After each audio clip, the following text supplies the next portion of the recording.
Komunikasi dalam pelayanan publik merupakan sebuah proses penyampaian informasi antara penyelenggara layanan dengan masyarakat, yang bertujuan untuk menciptakan pelayanan yang efektif, transparan, responsif, dan berorientasi pada kepuasan publik.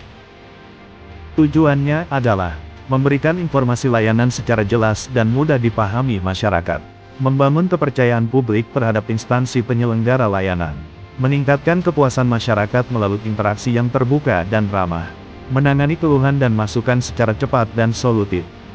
Pemimpin yang berkualitas tidak hanya dinilai dari kata-katanya, tapi dari bagaimana ia berkomunikasi secara utuh, baik verbal maupun non-verbal, yang mencerminkan nilai-nilai seperti kejujuran, percaya diri, keteguhan, kreativitas, dan visi ke depan.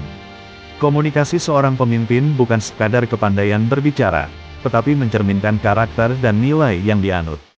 Oleh karena itu, cara seorang pemimpin berkomunikasi dapat menjadi cerminan langsung dari kualitas kepemimpinannya, termasuk apakah ia mampu menjadi teladan dan menginspirasi orang lain. Dalam proses komunikasi, terdapat beberapa bentuk hambatan yang dapat mengganggu kelancaran penyampaian pesan. Di antaranya adalah hambatan fisik, fisiologis, psikologis, dan semantik. Hambatan fisik terjadi ketika tidak tersedia alat komunikasi yang memadai, atau kondisi lingkungan seperti bising dan jarak jauh yang membuat pesan tidak tersampaikan dengan baik. Hambatan fisiologis berkaitan dengan kondisi tubuh komunikator atau komunikan, seperti sakit, nyeri, atau gangguan pendengaran seperti tuli, yang membuat proses komunikasi menjadi terganggu. Selanjutnya, hambatan psikologis muncul akibat kondisi emosional seperti gugup, marah, atau cemas, yang bisa memengaruhi cara seseorang menyampaikan atau menerima pesan. Terakhir, hambatan semantik disebabkan oleh perbedaan bahasa, generasi, atau penggunaan istilah-istilah teknis yang tidak dimengerti oleh penerima pesan. Keempat hambatan ini dapat mengakibatkan pesan tidak diterima secara utuh, atau bahkan disalahartikan, sehingga penting untuk dikenali dan diatasi demi terciptanya komunikasi yang efektif. Perencanaan kegiatan pelayanan publik merupakan langkah penting dalam memastikan bahwa kebutuhan masyarakat terpenuhi secara efektif dan efisien.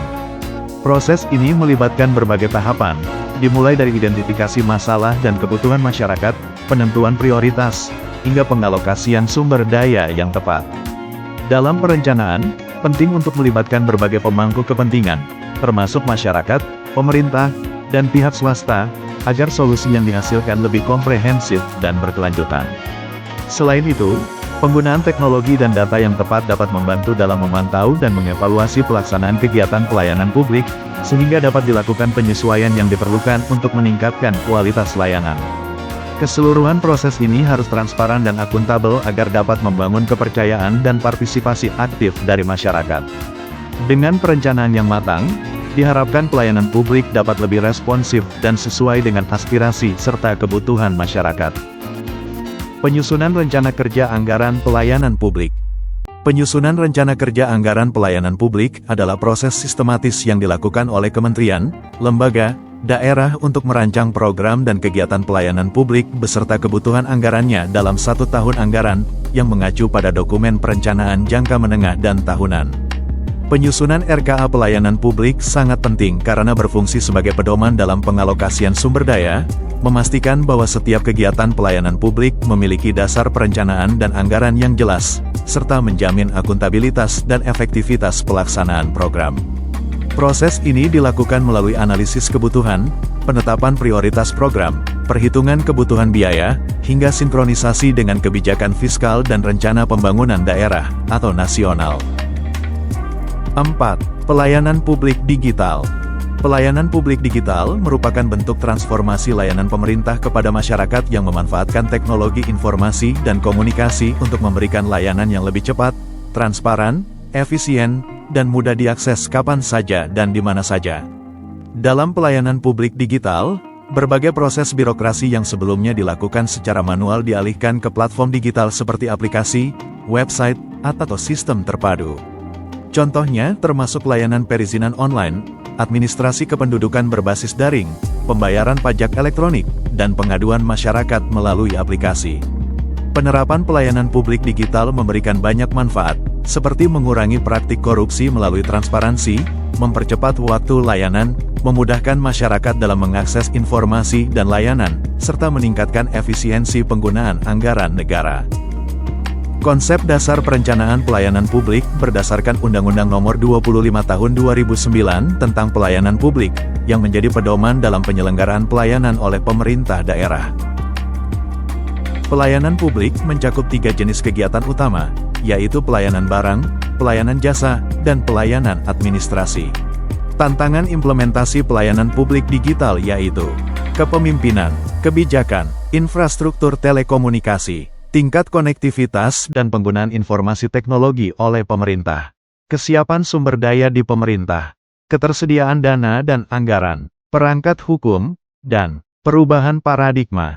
5. Manajemen mutu. Manajemen mutu adalah proses terencana dan sistematis untuk memastikan bahwa produk, jasa, atau proses yang dihasilkan memenuhi standar yang telah ditetapkan serta mampu memberikan kepuasan kepada pelanggan.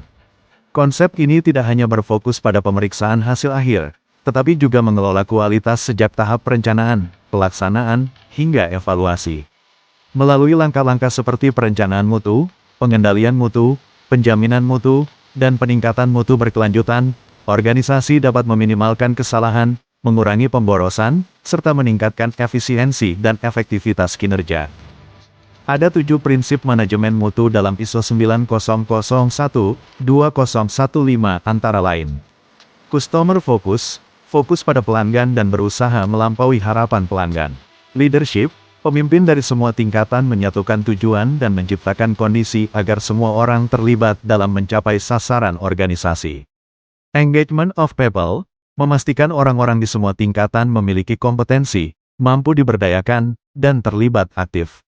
Process approach, aktivitas organisasi dipahami dan dikelola sebagai proses yang saling terkait dan membentuk sistem yang utuh. Improvement, selalu fokus pada perbaikan berkelanjutan. Evidence-based, pengambilan keputusan berdasarkan analisis dan evaluasi data serta informasi yang akurat. Relationship management, mengelola hubungan baik dengan pihak-pihak yang berkepentingan, termasuk pemasok.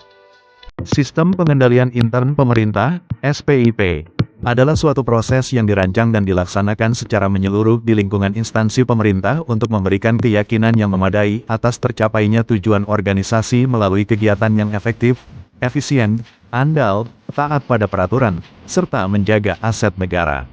Sebagai pengendalian mutu pelaksanaan tugas instansi pemerintah, SPIP berfungsi memastikan bahwa seluruh kegiatan berjalan sesuai standar dan sasaran yang telah ditetapkan.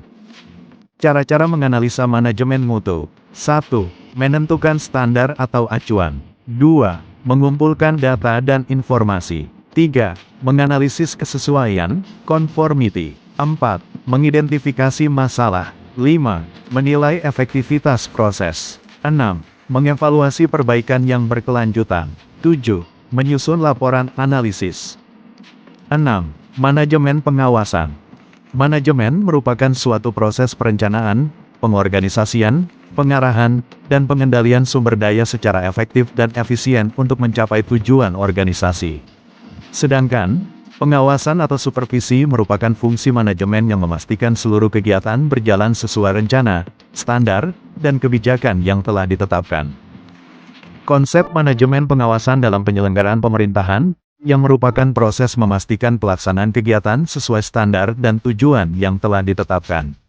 Pengawasan ini terintegrasi dalam fungsi manajemen yang meliputi perencanaan, planning, pengorganisasian, organizing, pelaksanaan, actuating, dan pengendalian, controlling. Pengawasan memiliki 3 sifat utama. 1. Preventif, mencegah terjadinya penyimpangan sebelum kegiatan berlangsung. 2. Represif, melakukan tindakan korektif atau pemberian sanksi setelah terjadi pelanggaran. 3.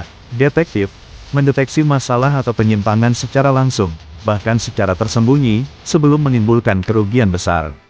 Cakupan pengawasan dapat bersifat internal, dilakukan oleh unit atau aparat dalam organisasi, dan eksternal, dilakukan oleh pihak independen di luar organisasi.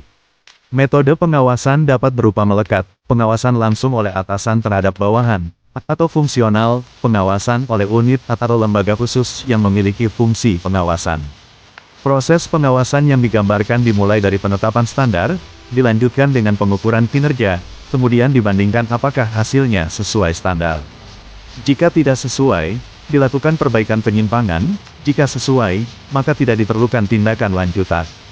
Dengan pendekatan ini, manajemen pengawasan di pemerintahan tidak hanya memastikan kinerja tepat sasaran, tetapi juga menjadi alat kontrol mutu pelaksanaan tugas agar akuntabilitas, efektivitas, dan efisiensi dapat terjaga. 7. Pengendalian pelaksanaan kegiatan. Pengendalian adalah bagian penting dari proses manajemen, yang meliputi 4 fungsi utama: perencanaan, planning, pengorganisasian, organizing, pelaksanaan, actuating, dan pengendalian, controlling. Pengendalian berperan memastikan semua langkah yang telah direncanakan benar-benar dijalankan sesuai tujuan organisasi. Tujuan pengendalian dijabarkan menjadi 3 poin utama. 1. Memastikan visi, misi, dan tujuan organisasi tercapai. 2. Memastikan pengelolaan keuangan efisien, efektif, transparan, dan akuntabel. 3. Mencegah terjadinya fraud.